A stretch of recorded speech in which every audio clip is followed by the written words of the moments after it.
Good morning. स्वागत है बच्चों आप सभी का हमारे YouTube चैनल महादेव ट्यूटोरियल में। बच्चों फाइनली कल सैनिक स्कूल का फॉर्म रिलीज हो गया है और मैं आपको बताऊं ये जो रिलीज होने का डेट है ये 24/12 कल ही रिलीज हुआ है और इसका जो लास्ट डेट है बच्चों ये 14/1 यानी कि 14 जनवरी तक इसका लास्ट डेट है। लेकिन याद रखना है आपको 13 जनवरी को ही फॉर्म कंप्लीट करना है और एक दिन जो 14 जनवरी दिया हुआ है वो एक्चुअली पेमेंट के लिए दिया हुआ है। तो एट एनी कॉस्ट आपको 13 जनवरी तक आपको फॉर्म कंप्लीट करना है। ये बड़ी कुछ दिनों से बड़ी कन्फ्यूजन सा बना हुआ था जो फॉर्म आएगा भी या नहीं आएगा, क्योंकि इस बार ना कुछ ज़्यादा ही लेट हो गया है फॉर्म रिलीज होने में। अब बच्चे बार बार क्वेश्चन किया करते थे सर फॉर्म कब आएगा, तो फाइनली कल रिलीज हो गया है। चलिए हम लोग बात करते हैं इसमें फॉर्म भरने के लिए क्या क्या आवश्यकता है और क्या क्या क्राइटेरिया है। अगर हम लोग बात करें बच्चों फ़ी का, तो जो जनरल कैटेगरी के हैं, जनरल कैटेगरी का जो फ़ी है बच्चों ये 800 पे करना है और जो शेड्यूल कास्ट है, शेड्यूल कास्ट का जो पेमेंट है वो 650 पेमेंट करना है। नेक्स्ट बात करें बच्चों एलिजिबिलिटी का। सबसे पहले एज का देखा जाए तो जो बच्चे 6 के लिए फॉर्म फिलअप कर रहे हैं तो उनके लिए एज उनका 10 से 12 साल के बीच होना चाहिए और एज जो कैलकुलेट होगा वो 31 मार्च 2025 के अकॉर्डिंग कैलकुलेट होगा।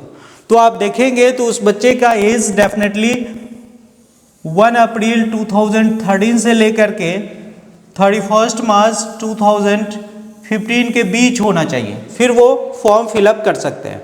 अब बच्चों गर्ल्स के लिए भी सेम क्राइटेरिया है, एज जो है वो 10 to 12 ईयर के बीच होना चाहिए और एज जो कैलकुलेट होगा वो 31 मार्च 2025 के अकॉर्डिंग कैलकुलेट होगा। 9th क्लास के एज की बात करें बच्चों तो 9th क्लास में फॉर्म फिलअप करने के लिए बच्चे का एज 13 ईयर से लेकर के 15 ईयर्स के बीच होना चाहिए और उनका भी डेट जो कैलकुलेट होगा वो 31 मार्च 2025 के अकॉर्डिंग कैलकुलेट होगा और जो उनका एज रेंज फॉल होना चाहिए वो 1 अप्रैल 2010 से लेकर 1 अप्रैल 2010 से लेकर के 31 मार्च 2012 के बीच होना चाहिए। अगर इस रेंज में एज फॉल होता है तो डेफिनेटली बच्चे फॉर्म फिलअप कर सकते हैं। नेक्स्ट बात करें बच्चों फोटोग्राफ।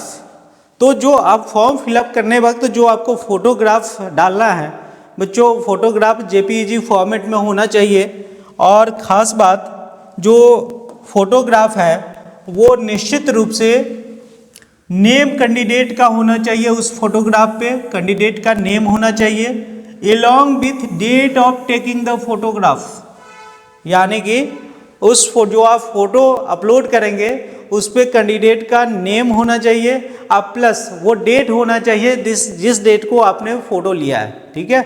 और ये जो फोटोग्राफ है 1 जुलाई 2024 के बाद का है तो चलेगा, अगर नहीं है तो आप अपना एक फ़ोटोग्राफ बनवा लेंगे। अब बच्चों फोटोग्राफ को जो साइज अपलोड करना है वो 10 KB से लेकर के 200 KB के बीच होना चाहिए। नेक्स्ट बात करें कैंडिडेट सिग्नेचर। बच्चे का कैंडिडेट का सिग्नेचर अपलोड करना है तो सिग्नेचर के लिए बच्चों क्राइटेरिया फिक्स्ड है, जेपीईजी फॉर्मेट में होना चाहिए और ये 4 KB से 3 KB के बीच का होना चाहिए। तो पहले से ही ये डाटा कलेक्ट करके आप रख लेंगे फॉर्म फिलअप करने से पहले तो आसानी होगी। नेक्स्ट है candidates left hand thumb impression. Candidate के लेफ्ट हैंड का थंब इम्प्रेशन लेना है बच्चों और थंब इम्प्रेशन पेपर पे लेकर के उसको अपलोड करना है वहाँ पे, तो उसका भी फोटोग्राफ हम लोग लेंगे। फोटोग्राफ का जो रेंज होना चाहिए वो जेपीजी फॉर्मेट में होना चाहिए और 10 KB से 50 KB के बीच रहना चाहिए। तो ये जो पैरामीटर फिक्स किया गया है ये पैरामीटर पहले से ही हम लोग फोटोग्राफ हो या थंब इम्प्रेशन हो या स्कैन कॉपी हो सबका हम लोग पहले से बना करके रख लेंगे और उसके बाद फॉर्म फिलअप करने हम लोग जाएंगे, तब आसानी से आप फॉर्म फिलअप कर पाएंगे। नेक्स्ट बात करें बच्चों uploading of other certificate, domicile certificate. तो निश्चित रूप से बच्चों डोमिसाइल सर्टिफिकेट आपको अपलोड करना है, लेकिन अगर किसी बच्चे के पास अपना डोमिसाइल सर्टिफिकेट नहीं है तो वो अपने पेरेंट्स का डोमिसाइल सर्टिफिकेट लगा सकते हैं, ऐसा अलाउ किया गया है। जैसा आप देख सकते हैं, if domicile certificate of the candidate is not available, the domicile certificate of parent में भी अपलोडेड, चल सकता है, पेरेंट्स का डोमिसाइल सर्टिफिकेट डाला जा सकता है। ठीक है, नेक्स्ट है कैटेगरी सर्टिफिकेट। बच्चों आप किसी कैटेगरी में रिजर्वेशन के लिए अगर क्लेम करते हैं तो निश्चित रूप से कैटेगरी का एक सर्टिफिकेट होना चाहिए, चाहे वो किसी भी कास्ट के रिगार्डिंग हो या आर्मी पर्सनल का हो, तो सर्विसमैन का हो। तो सर्विसमैन कोटा के लिए अगर आप क्लेम करते हैं तो डेफिनेटली उसका सर्टिफिकेट आपको अपलोड करना पड़ेगा, और नहीं करते हैं तो फिर ऐसा कोई कास्ट, अगर जनरल वालों की बात करें तो कास्ट सर्टिफिकेट की कोई आवश्यकता नहीं है, कैटेगरी सर्टिफिकेट की आवश्यकता नहीं है। नेक्स्ट बात करते हैं बच्चों फॉर्म फिलअप। अब अभी मैं आपको बता दिया जो कौन कौन सा डॉक्यूमेंट आवश्यक है फॉर्म फिलअप करने के लिए। ये सारे डॉक्यूमेंट्स को तैयार करके आप रख लेंगे और उसके बाद फॉर्म फिलअप करने बैठेंगे। बच्चों फॉर्म फिलअप करने का 3 स्टेप है। फर्स्ट स्टेप में रजिस्ट्रेशन है, सेकेंड स्टेप में डॉक्यूमेंट अपलोड करना है, और थर्ड स्टेप में आपको पेमेंट करना है। और पेमेंट करने के बाद कंफर्मेशन वेबसाइट से ले लेना है, और कंफर्मेशन का एक स्क्रीनशॉट ले करके रख लेना है। जब तक वेबसाइट से कंफर्मेशन आप नहीं लेंगे तब तक पेमेंट नहीं माना जाएगा, भले ही आपके बैंक अकाउंट से पैसा कट गया हो। ठीक है, तो पहले बात करते हैं स्टेप 1। स्टेप 1 में क्या करना है बच्चों, स्टेप 1 में रजिस्ट्रेशन प्रोसेस है, और इस रजिस्ट्रेशन के लिए एक ईमेल आईडी और एक मोबाइल नंबर की आवश्यकता है। और मैं बता दूं खास बात, वो ईमेल आईडी का लिंक और मोबाइल नंबर आपके पास होना चाहिए, बिकॉज उसी समय OTP वेरिफिकेशन होता है। तो ये आवश्यक है, जो मोबाइल नंबर और वो ईमेल एड्रेस आपके पास होना चाहिए, ताकि यहाँ से OTP आप निकाल पाए। नेक्स्ट बात करें स्टेप 2। बच्चों स्टेप 2 में कुछ इन्फॉर्मेशन होता है जो आपको इन्फॉर्मेशन डालना होता है, और दूसरा जितने भी आप स्कैन डॉक्यूमेंट तैयार किए थे वो सारे डॉक्यूमेंट्स को एक एक करके यहाँ पे अपलोड करना होता है। अपलोड करने के बाद यहाँ पे थर्ड स्टेप स्टार्ट होता है बच्चों, और थर्ड स्टेप में हम लोग करते हैं पेमेंट। जो भी है, जनरल कैटेगरी का है तो 800 पेमेंट करना पड़ेगा, या किसी कैटेगरी शेड्यूल कास्ट का है तो 650 रुपीज़ आपको पेमेंट करना पड़ेगा। फाइनली आपका फॉर्म फिलअप हो जाता है। एक बार और मैं क्लियर कर दूं कौन कौन सा डॉक्यूमेंट आपको आवश्यक है। फर्स्ट, कौन कौन सा डॉक्यूमेंट आवश्यक है।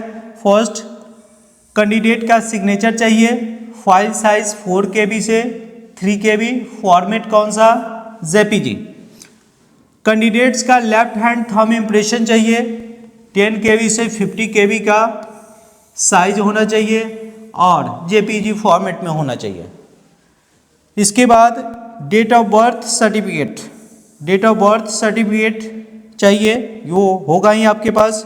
डोमिसाइल सर्टिफिकेट चाहिए बच्चों, डोमिसाइल सर्टिफिकेट भी आवश्यक है। इसके बाद अगर किसी सर्विस कैटेगरी से आप क्लेम करते हैं तो कैटेगरी का सर्टिफिकेट होना आवश्यक है, तो चाहे कास्ट के रिगार्डिंग हो या सर्विसमैन के रिगार्डिंग हो, सर्टिफिकेट ऑफ सर्विस आपको अपलोड करना होता है। ठीक है, तो बच्चों ये टोटल डॉक्यूमेंट्स हैं जो आवश्यक है फॉर्म फिल करने वक्त।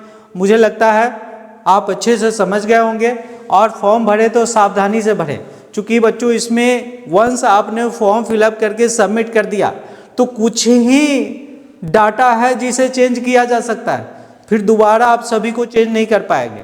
इसलिए जब भी फॉर्म भरे आराम से सोच समझ के और शांति से फॉर्म भरे, डाटा वंस सबमिट कर देंगे फिर से उसको चेंज करना मुश्किल हो जाएगा।